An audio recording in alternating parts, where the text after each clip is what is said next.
Welcome back to our debate, Pax Europiana, about the future of Europe, about EU 37. And now we will talk about what I call the big deal.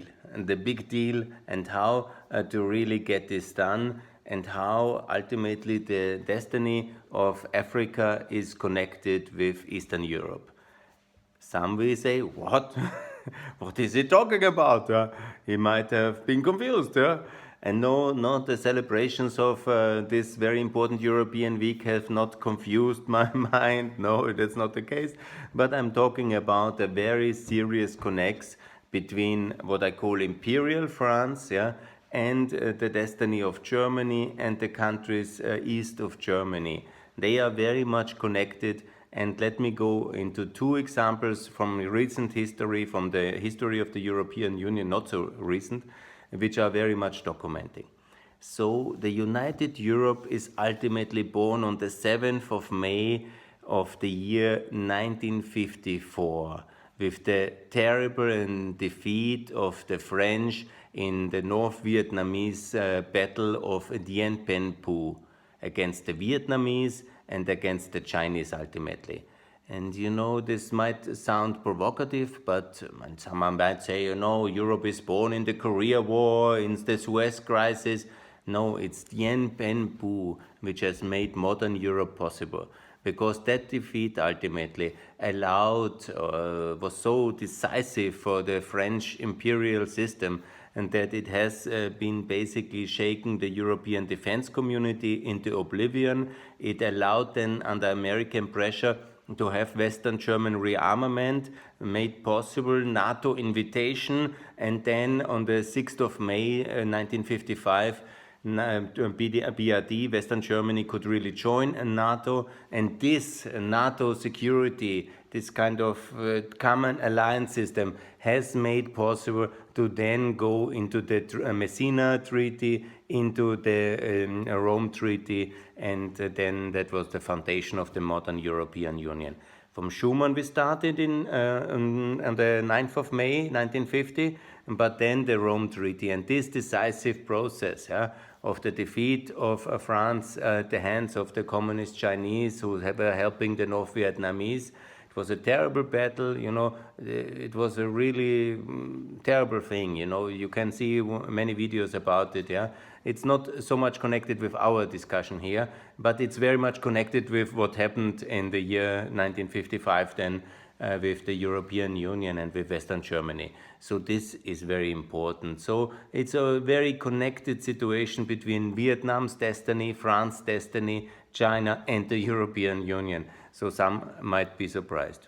A second point where there is also very clear connection is how our post-Cold War world order was managed. After the end of the Cold War, there was no kind of big peace conference like in Paris. Often we have these conferences of 1919 or in Vienna Congress. These are the most famous recent big peace congresses. No, it was not. There was no global conference like that. But what happened? There was basically also the European Cold War ended at that time. It was not so much the global Cold War which ended, but the European one with the Soviet Union, the Freedom for Eastern Europe. So it was in a way logical that the conference which was really creating the post-Cold War peace order in Europe was a European conference. It was the Maastricht Conference. And there, the decisive deal was done to allow to base German unification in the euro, to allow for EU enlargement, and to frame that all in the development of the European Union. This is often contentious. Some people might think it's true or not. If there was a deal for German unity to be based in the euro, and this was really between Mitterrand and Kohl, that's maybe up to historians to decide. And the thing is, for our debate here, what is really important is, no matter if it was a handshake or agreement, but what happened is there was Maastricht, there was German unity, there was the euro, and there was EU enlargement towards the Warsaw Pact countries. And this all happened in this decade, and the Treaty of Maastricht laid the fundament for all of this. And this was in December 91, exactly when you see the time frame, the end of the Soviet Union, around this time, end of December 91, independence of Ukraine, so very dramatic events. And before, of course, already German unification, a lot of sensitivities in Paris about that, the fear to have this big Germany then again, with 80 million people. And you know, the shift of power towards the east with more in their Paris perspective, which in reality has not turned out like this, but a German kind of pro-German client states with voting rights in the European Union. All these fears were there. And then so you have this situation that this treaty was very decisive. And again, you know, the French, powerful France with and this demand for the common currency and the German interests of unity, but also enlargement. And then this trade-off, if you want to say bargain, deal, trade-off, but this matching of mutual beneficial interests, if you want to formulate it like this. And it worked very well. The neutrals could join. Austria, thanks a lot, finally. The French were not so happy about neutral Austria, Sweden, Finland, but this package was all possible in these decisive years of the end of 91, Maastricht then on this very beautiful day, 7th of February 92, signed into agreement, into this treaty, and so the whole framework of our post-war European order with the euro, with enlargement, could be achieved. And the euro was achieved in 99, and the countries, the Central European ex-communist countries, the 8 could join, and of course also Malta and Cyprus, but they were not communist countries. And on the 1st of May, on this enlargement day 2004, they could join. And that was a big deal or not, but it was a matching of mutual interest between France and Germany, and that was very important. So what I say, that the history of Africa and of Eastern Europe is very united, because here we come to the necessity, and again it's a very beneficial necessity, but it needs to be a deal. A new German-French deal allowing for Ukraine's membership in the European Union and the Balkans, of course, EU 37, you know the list, Moldova, Georgia, Ukraine, only the free parts of these three countries. I made several videos about that one. And of course the 6 Balkan countries, Kosovo, Serbia, Bosnia, Albania, Montenegro, North Macedonia, to be really fully in the European Union in this decade and not in 2200, yeah? But in this decade, 3 NATO members in very fast. For 6th one, we need a new treaty. We will make this treaty and we will integrate them. That's very much in the general European interest, obviously. But, you know, we have to also see that the French in general are less interested. You know, historically, they are more interested in whatever, Russia, appeasement, yeah, and of course, Africa. They are really very much interested in Africa. And that's a good thing, you know, it's morally good, it's politically sound, it's a decent thing, but it's obviously not so much in the emotional interest of the Germans, of the Swedes, of the Polish. You know, when you talk to anybody in Slovakia about Africa, priority for the world, yeah, the politicians will be very interested. Yeah, well, good, certainly, yes, okay. Why not? Yeah, when you talk with somebody like in the Balkan Summit, when you had the opportunity to see the report, the press conference, when there was 3 questions from Balkan journalists about Balkan issues, it was Ursula von der Leyen who was really very good, emotionally strong, responding and interested and really committed. And then there was one journalist from Belgium talking about, you know, how the EIB would now extend in sub-Saharan Africa. And you see the eyes lightening of Mr. Michel, our council president, because ultimately that's his interest, you know, and it's nothing bad, you know. When you live in Belgium, you have more population from African descent, you have more trade, you have more history, you are connected with Africa. Of course, the colonial past and the colonial crimes and the colonial fortunes and a lot of these things.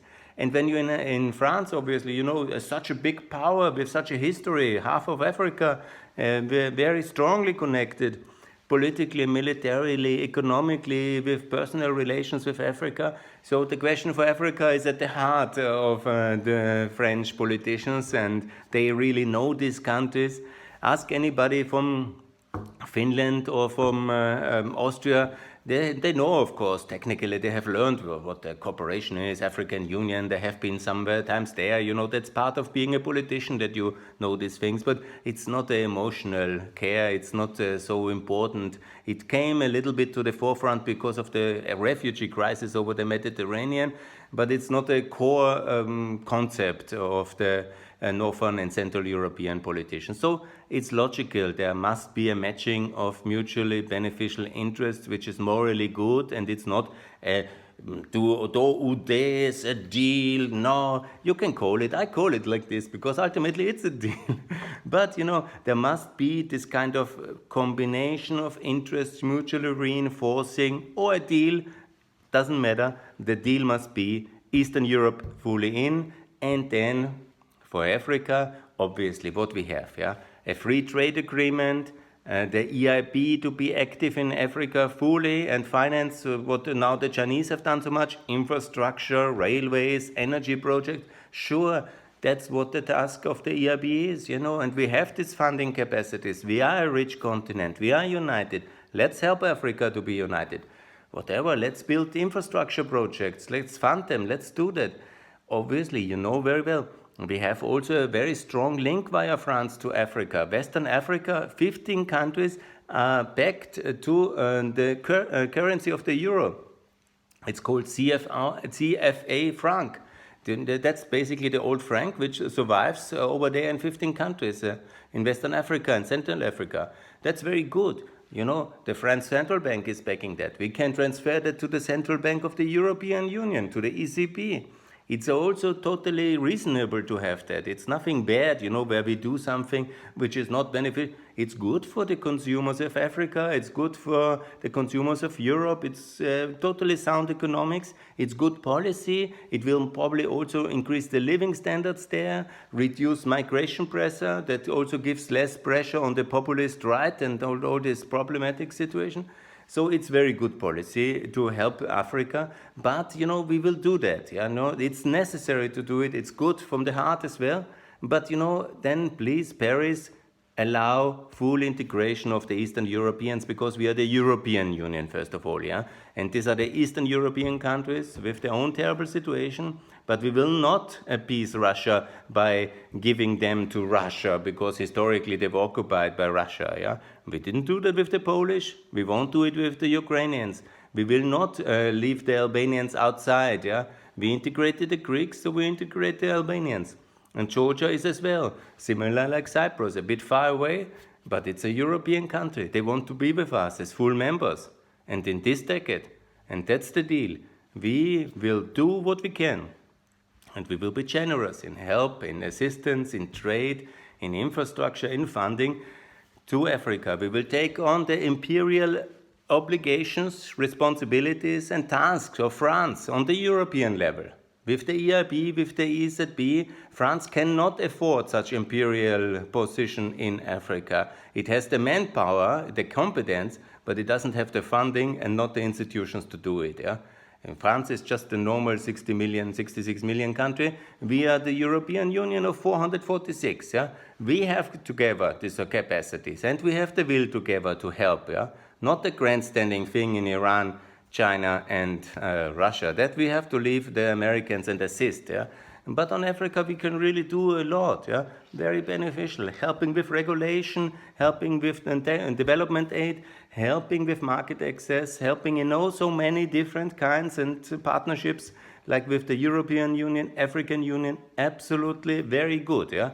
But on one condition: integrate Eastern Europe, the 9 countries, and integrate them fast as full members. And that's a deal. And if we can agree on that, then let's have a conference. Let's have a conference very soon.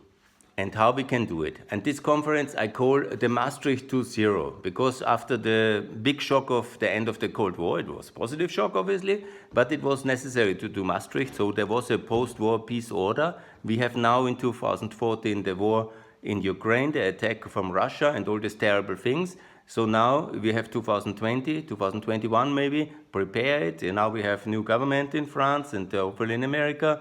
And the time is right for this now. So we need a Maastricht 2.0 in 2022. We need a December Council exactly in that December of 22